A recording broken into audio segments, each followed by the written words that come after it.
Zach Brooks leaned against the cold metal of the server rack like it was his college dorm room futon, cracking open a warm energy drink. He took a slow, deliberate sip, smirked at me, and said that I should probably head home. He claimed he had everything under control from here. I did not move. I just kept my fingers resting on the mechanical keyboard, listening to the hum of the cooling fans. He said it again, waving that aluminum can around like he had built the entire network infrastructure himself. It was funny, really. He had been with the company for less than 8 months, and yet he was acting like he owned the place. I had spent the last 12 years keeping this company, Apex Gate Solutions, breathing through every digital storm. My name is Roger Vance. I am 49 years old, and I live in Raleigh, North Carolina. Up until last month, I was the first person the Chief Technology Officer, Julian Pierce, called at 3 o'clock in the morning when the databases crashed or the code began to melt. Now, my official title was Senior Systems Specialist. That was just a corporate way of saying I was the janitor responsible for cleaning up everyone else's digital garbage. Zach was 29, a fast-talking recruit from some hot fintech company in Denver who wore expensive sneakers and knew exactly how to pitch himself to executive leadership. He had just been promoted to lead engineer. 2 days ago, I watched Julian walk him into the executive boardroom, holding a flash drive that contained my server architecture diagrams. Julian had pointed to my color-coded drawings as if they were his own vision, and Zach had nodded along, like he was the mastermind who would execute it. That was the moment I realized what was happening. They were not promoting Zach because of his technical brilliance. They were promoting him because he looked the part. He talked fast, threw around trendy terms like cloud agnostic and zero-trust pipelines, and made the non-technical board members feel like they were part of the future. I had stayed quiet back then. I watched Zach swagger off to an incident review meeting with the executives, while I went back to my desk to type. Someone had to fix the legacy systems that kept the actual business running, after all. The systems were bleeding uptime, and the leadership was too busy congratulating themselves to notice. I found the bug in 5 minutes, deployed a quick update, and left a quiet note in the system log telling them to check the documentation next time. Nobody would notice it unless they actually read the database history, which they never did. I walked past the main conference room later that afternoon. Through the glass, I could see Zach holding up my diagram, explaining how he planned to streamline the system failovers. Julian was nodding like a proud father. The chief technology officer had not written a single line of working code since the early 2000s, but he loved pretending he was still in the trenches. I did not wait for their meeting to end. I grabbed my leather briefcase, drank the remaining half of the energy drink Zach had left on my desk, and walked out. The next morning, Julian poked his head into my workspace with a smile that was far too bright for 9 in the morning. He asked if I had a few minutes for a quick chat and gestured toward the glass office we called the fishbowl. Nothing good ever happened in that room. It was where careers went to die. I followed him in, sat across from him, and waited. He folded his hands on the table, trying to look empathetic. He told me that I had done solid work over the years, really rock-steady stuff. Then came the twist.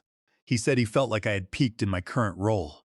He claimed it was natural that not everyone needed to keep climbing the corporate ladder. I did not say anything. I just stared at him, letting the silence stretch. Julian leaned back, looking relieved that he had delivered the blow so smoothly. He explained that they were restructuring the engineering department to make room for newer perspectives and digital natives. He suggested that the best way forward was for me to spend the next few weeks transferring what he called my tribal knowledge to the rest of the team. He actually used his fingers to make quotation marks in the air when he said tribal knowledge. I kept my eyes locked on him. Right on cue, Zach walked past the glass wall, slowing down just enough to give me a subtle wink. Julian kept talking, assuring me that my title would not change immediately, but that we needed to start the handoff process. There was no mention of a severance package, no discussion of my future or a formal exit plan, just a polite demand that I hand over 12 years of experience to the young guy who had just taken my job and then walk away quietly. I nodded once, stood up without shaking his hand, and walked back to my desk. Zach was already sitting in my chair, spinning around and eating from the bag of roasted almonds I kept in my drawer. He looked up, his mouth half full, and asked if I could explain how the domain name system worked under the hood. I did not say a word. I just grabbed my jacket and left the building. By the next morning, the digital erasure had officially begun. I sat at my kitchen counter with a cup of black coffee, watching my screen. A soft notification chime sounded from my workspace application, followed by a sudden wave of activity in the group chat. I opened the company messaging tool. There it was, a company-wide reorganization announcement from Julian. The email was titled "Exciting Updates for Our Engineering and Infrastructure Teams." I noticed that my own address was not even copied on the message. I checked the internal project boards and watched in real time as my name was systematically stripped from every single database, deployment pipeline, and monitoring service. Tasks that I had managed for a decade were suddenly assigned to Zach, or simply left blank with a label indicating a new engineer would take over soon. I walked into the office a few hours later, determined to see how far they would push this. I approached one of the junior developers to ask about a security ticket I had submitted the previous week. He looked at me with an uncomfortable expression, cleared his throat, and said he believed Zach was handling all security infrastructure now. The junior developer would not even look me in the eye. I went to my direct manager's office, but the door was shut and no one answered my knock. When I walked down to the human resources department to ask about the lack of communication, the receptionist gave me a rehearsed smile and claimed the director was out of the office for the day. Everyone had suddenly become busy, unavailable, or entirely ignorant of what the plan was. Back at my shared workspace, Zach had fully moved in. My whiteboard had been wiped clean of the system designs I had spent months refining. My personal notes were in the trash bin, and he had rearranged the desk monitors so they faced away from the walkway. I assumed he did not want anyone seeing how often he had to search online for basic coding commands. He looked up as I sat down, asking if I minded if he switched the terminal theme to dark mode. I did not answer. He kept typing, completely ignoring my silence. After a few minutes, he asked how to pull the archive logs from our primary legacy server, the one with the unstable storage drive. I did not move. He stopped typing and looked at me, asking if the command was written in the team playbook. I stood up, walked to the shelf, and grabbed my old physical notebook where I had handwritten the custom recovery procedures. I dropped it on the desk next to his energy drink. I told him he would need it, then reached under my desk drawer. I pulled out the secondary storage drive that I had taped there years ago, slipped it into my pocket, and walked out of the building. Let them try to map the database structure without my notes. I went home that evening, poured 3 fingers of straight bourbon into a glass, and sat at my kitchen table. I did not add ice. I sat in the quiet for a long time, staring at the brick wall before opening my personal laptop. I opened a folder that I had created months ago when I first noticed Julian's behavior. I had named the folder the Ark because I could see the storm coming and had no intention of drowning with the company. The first document I opened was an email from 2 months ago. Julian had forwarded one of my system repair summaries to the executive board, adding a note that claimed he had personally deployed the fix that morning to stop the database drops. He had not touched a command terminal in years, yet he was taking credit for my late-night work. I moved the email copy into my archive folder. Next, I gathered screenshots of messages where Zach had openly admitted in private chats that he had no idea how our container system worked, or why we used reverse proxies to secure the network. He had actually written that he did not understand why we needed them, followed by an abbreviation for laughing out loud. I saved the full context, the timestamps, and the user IDs. Finally, I downloaded the server log histories. I found hundreds of entries showing that every critical system patch, emergency rebuild, and security update over the last several years had been pushed using my credentials. Zach's name was nowhere to be found in the system history. I kept organizing my records until my glass was empty. Then, I opened my personal filing cabinet and pulled out my original employment agreement. It was a standard 4-page document, but I knew exactly what I needed to find. I found Clause 14, which stated that any termination of employment must be delivered in writing within 72 hours of the decision, or all severance terms would default to a full financial payout. I checked the calendar. It was already the 5th day since Julian had told me I had peaked, and I had received absolutely nothing in writing. No email, no letter, and no formal exit documents. They seemed to think that making me feel excluded was the same thing as firing me legally. It was a massive mistake, the kind that only happens when corporate leaders are too arrogant to pay attention to details. I closed the folder, turned off my computer, and decided to wait. I was not finished with ApexGate yet, but I was certainly done letting them take advantage of me. On the 6th day of my quiet exclusion, the silence from management became almost comical. I was still showing up to the office, sitting at my desk, and performing my basic maintenance duties. I answered Zach's constant questions because I was technically still employed and did not want to give them any grounds to claim I had abandoned my job. But every conversation was logged in my personal records. I noted the date, the time, and the exact technical concepts Zach did not understand. At 2 o'clock that afternoon, my phone rang. It was an unknown number, but when I answered, I heard the polite, high-pitched voice of the Human Resources Director, Nora Finch. She apologized for the delay, claiming there had been a minor clerical mistake with my transition paperwork. She promised they would have everything resolved shortly, using comfortable words like administrative oversight and career transition support. When she paused, I asked her directly if she was confirming that my employment had been terminated. There was a long silence on the line. Then, she said she would not use that word just yet. She repeated that they would have the formal paperwork sent to me very soon. I hung up the phone before she could offer any more corporate platitudes. As soon as the call ended, I dialed a phone number that a former colleague had shared with me. It belonged to Lawrence Stone, a veteran labor lawyer based in Durham who specialized in representing senior professionals in dispute with large corporations. His voice was deep and calm, the sound of a man who had spent decades dealing with corporate greed. He told me to send him everything I had. He wanted the original employment agreement, the system logs, the emails, and the chat history. He told me not to edit or format anything, just to send the raw data. I spent the next hour uploading 30 different documents to his secure server. 2 hours later, Lawrence called me back. He sounded quiet and confident. He explained that by failing to provide written notice within the 72-hour window required by Clause 14, the company had already violated the contract. But more importantly, he pointed out a new state labor regulation that had gone into effect just the previous quarter. Under North Carolina General Statutes, Section 95-25.7, if an employer fails to deliver all due compensation and severance within 7 calendar days of termination, any restrictive covenants and non-compete agreements associated with that employment are immediately rendered null and void.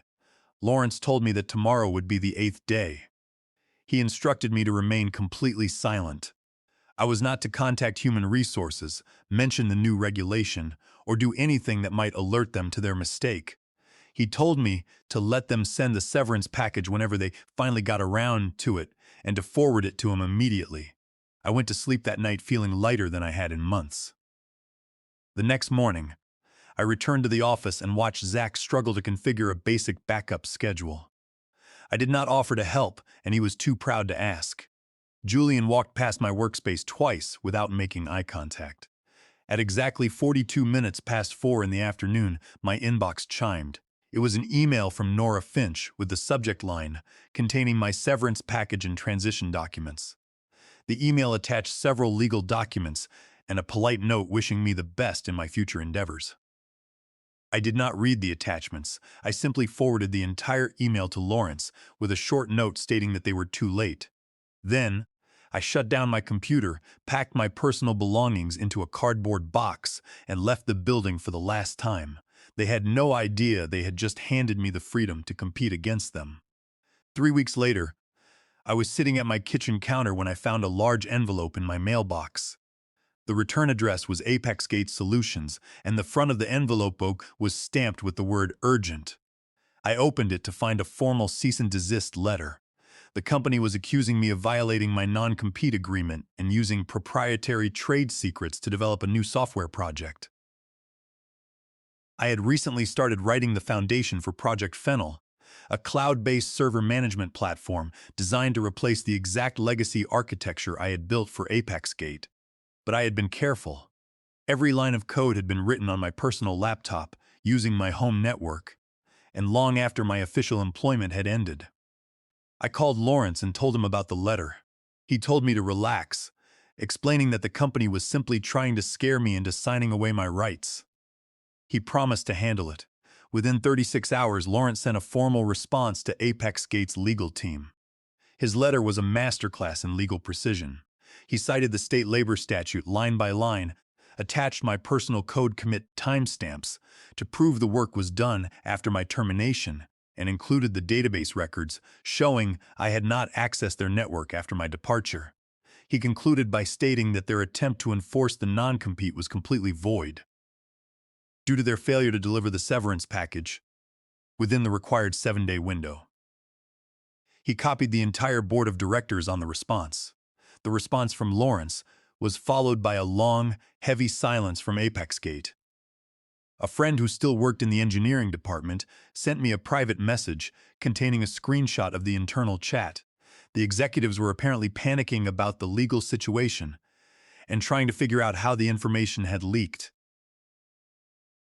To make matters worse, Zach had managed to corrupt a major production database during a routine deployment, causing 2 of their largest clients to terminate their contracts within 48 hours. Specifically, Zach had attempted to run a database migration script without backing up the transaction logs, which locked the primary database tables and crashed the entire API gateway for several hours. Julian had tried calling my personal cell phone 3 times that evening, hoping I would bail them out, but I simply let it go to voicemail. The board of directors was demanding immediate answers, and Julian was running out of excuses. Meanwhile, Project Fennel was moving forward rapidly. I had partnered with 2 senior developers who had recently resigned from ApexGate, and we were working out of a small office space in downtown Raleigh. We had received an email from Horizon Partners, a venture capital firm that had heard about our prototype and wanted to discuss seed funding. They offered us a meeting without even requiring a formal pitch. The momentum was entirely on our side. But Julian was not willing to let go easily. A week later, a process server arrived at my home to deliver a formal lawsuit. Julian had convinced the board to sue me for breach of contract, misappropriation of trade secrets, and tortious interference. It was a desperate attempt to use their financial resources to crush my startup before we could launch. I read the lawsuit documents twice, noting the exaggerated claims and the lack of actual evidence. I called Lawrence immediately. He did not sound worried at all. He told me that Julian was acting out of fear, and that desperate people always make critical mistakes. He explained that we would file our formal response within the week, along with an extensive request for discovery. We demanded access to every internal email, Slack conversation, and executive memorandum related to my termination and the severance package over the past 6 months. Lawrence wanted to force them to produce the evidence of their own misconduct. He told me that they believed this lawsuit was an offensive move, but that we were going to turn it into a trap. We spent the next 2 weeks preparing our defense. We spent long hours in Lawrence's office, surrounded by stacks of documents, drinking stale coffee and going over every single file. Lawrence was meticulous. He coached me on how to handle the questioning, advising me to stay calm, take deep breaths, and never volunteer information. He told me that corporate lawyers love to fill silence, and that my job was to let them talk. Meanwhile, ApexGate was fumbling their responses to our discovery requests. They claimed they could not find certain documents, and their lawyers were constantly asking for extensions. But Lawrence was relentless. He refused to grant them any delays, forcing them to produce the internal communications. Every document they sent over revealed more of their own mistakes. They had failed to document their decisions, fumbled their own timelines, and openly discussed their plans to delay my payment to keep me from working. By the 3rd week, we had compiled a massive binder of evidence. The day of my deposition finally arrived. I wore a conservative gray suit that I had not worn in years. I sat next to Lawrence in a conference room, facing Julian, 2 corporate attorneys, and the human resources representative. Julian looked tired, his usual arrogant smile replaced by a tense, nervous expression. The lead attorney for ApexGate began the questioning, focusing on my work history and my access to their proprietary systems. I answered calmly, following Lawrence's advice to keep my answers brief and factual. The attorney asked if I acknowledged that any work I did while employed belonged to the company. I agreed that it did, but pointed out that Project Fennel was built entirely after my termination. The attorney smirked and claimed the termination date was a matter of interpretation. That was when Lawrence leaned forward and asked if the attorney would like to verify the official date on the record. He reached into his briefcase and pulled out a document, labeling it Exhibit 17. It was a printout of an email thread between Julian and Nora Finch, dated 5 days after my exclusion. In the email, Julian explicitly instructed HR to hold my severance paperwork because he wanted to use it as leverage to prevent me from starting a competing company. The corporate attorney stared at the document, his face turning pale. Lawrence then produced Exhibit 18, which contained internal chat logs showing Julian repeating the instruction to his management team. The room became completely silent. The opposing counsel looked at Julian, who was staring down at the table with his hands trembling. Lawrence pointed out that the documents had been produced by ApexGate's own office during discovery. He explained that the evidence proved a direct violation of the state labor statute, which invalidated the non-compete agreement immediately. The lead attorney stood up, cleared his throat, and requested a 20-minute recess. They hurried out of the room, leaving Julian sitting alone for a moment before he followed them. Lawrence looked at his watch and smiled quietly, telling me that we would not be waiting long. We waited in the quiet conference room for exactly 25 minutes before the door opened. Only the lead attorney returned. Julian and the human resources representative had left the building. The attorney sat down, cleared his throat, and stated that ApexGate wished to dismiss the lawsuit with prejudice. Lawrence nodded once, agreeing to the terms, and we began packing our documents. We walked out of the building without saying a word, only speaking once we reached the parking lot. Lawrence gave me a firm handshake and told me he had known they would trip over their own timeline. I thanked him, and he drove away. The next morning, the official notice arrived in my inbox. The case was dismissed with prejudice, meaning they could never sue me for these claims again. And with that, the legal battle was over. To celebrate, I met Lawrence at a quiet steakhouse in Durham that evening. The restaurant was dimly lit with soft jazz playing in the background, a sharp contrast to the stressful fluorescent lights of the deposition room. We sat in a large leather booth near the back of the dining room. The waiter recommended a bottle of red wine to pair with our ribeyes, and we raised our glasses to toast the future of Project Fennel and our newfound freedom. Over the meal, Lawrence explained the broader implications of our victory.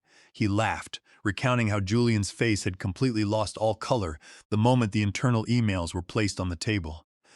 Lawrence explained that by securing a dismissal with prejudice, we had permanently locked the door on their claims. I was completely free to build and grow my company without any legal shadow hanging over us. But the consequences for ApexGate were just beginning.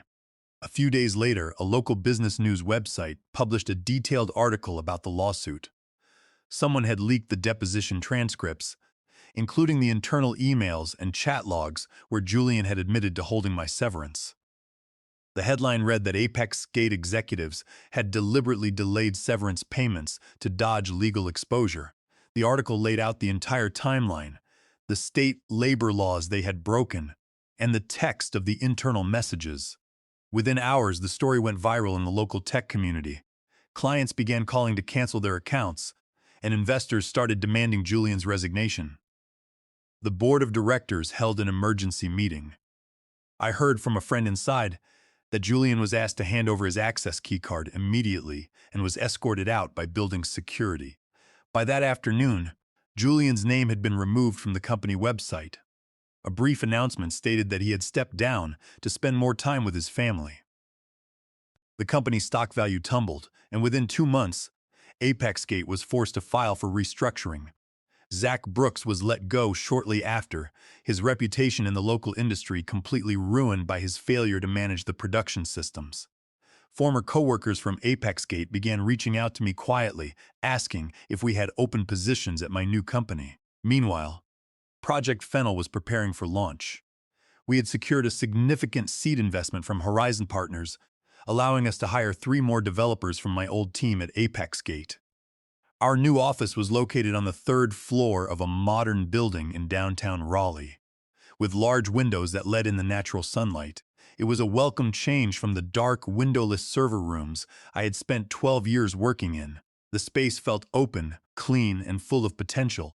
We even set up a small kitchen area with a high-end espresso machine that quickly became the center of our morning routines. On launch day, there were no loud celebrations or speeches. We simply sat at our desks, monitored the traffic, and watched our first 4 major clients onboard successfully. The first client was a regional logistics firm that had been suffering from constant database lag under ApexGate's system. They were amazed when our platform handled their transaction volume with 0 latency. The system ran perfectly, with 0 downtime and no emergency alerts. I stood by the window, holding a cup of coffee, and looked down at the street below. I had spent years protecting a company that treated me like I was easily replaceable, only to find my freedom because they were too arrogant to follow the law. I did not feel any anger or desire for revenge anymore. I was too busy focused on the future. That afternoon, I was invited to participate in a popular technology podcast called the Raleigh Founder Spotlight, to talk about my experience as a founder. The host asked me if I regretted my sudden departure from ApexGate, or if I wished things had ended differently. I smiled and told him that I did not regret anything. I explained that their attempt to lock me down had actually forced me to build something better. I told the host that sometimes the best thing a bad boss can do is hand you the tools to build your own ladder. After the recording finished, I walked back to my desk and opened a new file to write the next set of system updates. My name was printed on the glass door of the office. Roger Vance, founder. I did not need any other title. The system was running, the team was working, and the path ahead was clear.